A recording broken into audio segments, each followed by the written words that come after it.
Day 68, June 7th, 2022. Well, the weather forecasters told us to expect rain last night. Rain from 2 a.m. till 4 a.m. So we went way out of our way looking for a patch of woods that we could crawl into for the night. Weather forecasters in these parts have got some work to do. We didn't see a drop of rain all night long. But no matter, better safe than sorry. We are out of the woods and on to Faribault.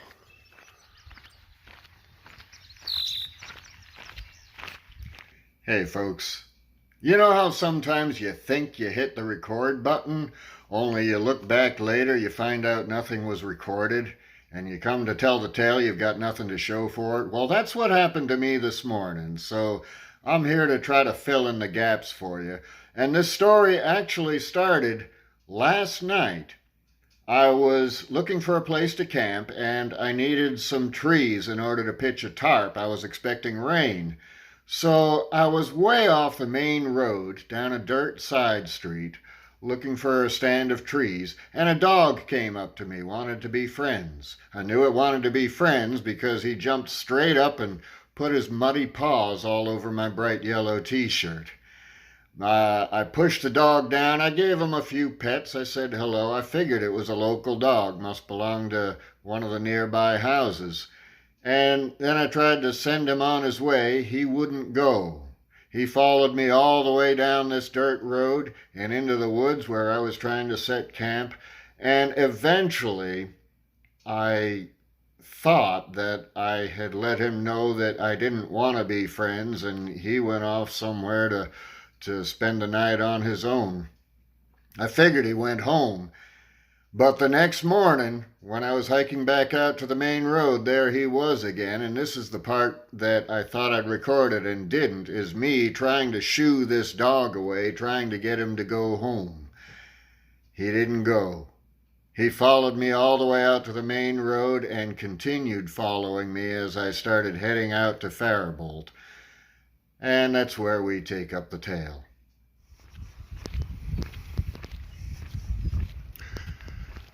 This dog is still following me. That is not good. Not good. This dog is going to get hit and killed. I've seen too many road kills on this trip.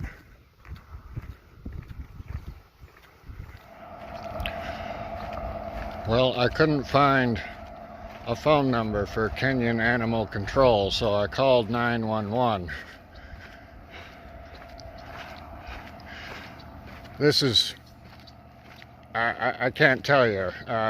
I've seen too many roadkills on this trip, and I didn't want to tell you about them. But this dog has no road sense. This dog doesn't know danger. And it bothers me that it won't just go home.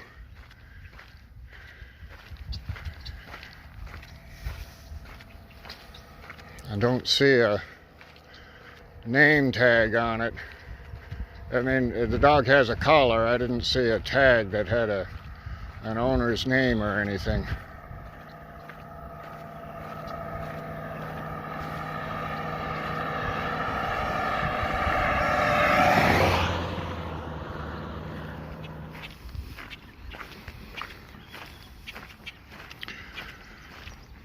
Okay, well, I've gained a little bit of emotional distance, I think. This dog scares me because it's gonna get hit, and I know it. And when I get scared, I get angry. I haven't talked about road kills on this trip, but we see them every single day.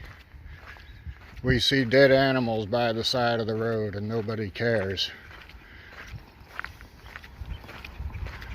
This dog has no road sense at all. There's a car coming behind me. I can hear it.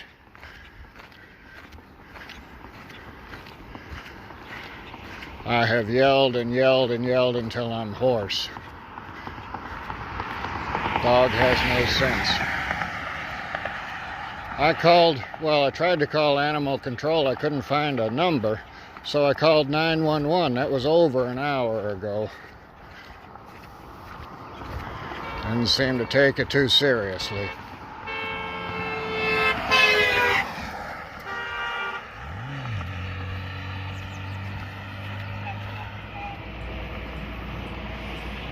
Should give you pause, right? Man, what a day. It's still only 8 o'clock in the morning, 8:15. I'm starting to get my voice back. I really, literally yelled myself hoarse, trying to keep that dog out of the road. At one point, nothing would come out of my voice box but squeaks. Felt like the dog's chew toy. So I called 911 at like 5 o'clock in the morning, and nobody came. At 7 o'clock, I looked up the number for Faribault Animal Control. I saw that they weren't open until 8 a.m., but I figured I'd call anyway. And the call bounced again to 911. And when you call 911 in between towns, the call gets transferred. If it depends on where you are. I'm on a state highway now, so it got transferred to the state police. And finally, about 7:45, an officer came, and the dog went right up to him. And he opened the back door. The dog practically jumped into the back seat. Didn't take much coaxing at all. He's a nice guy, the state trooper. And we got to talking. He didn't need to see my ID or anything. He just needed a phone number where he could reach me if he needed to.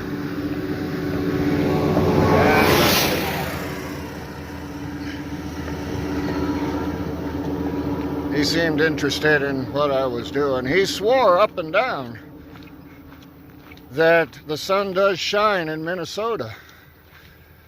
But I haven't seen it. Not often, anyway. I haven't felt the wind either.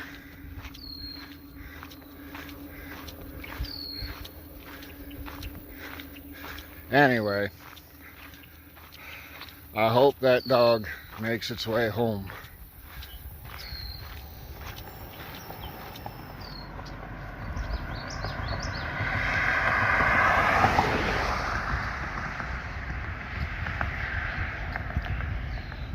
And that's the end of the saga. Finally, almost 3 hours, plus last night.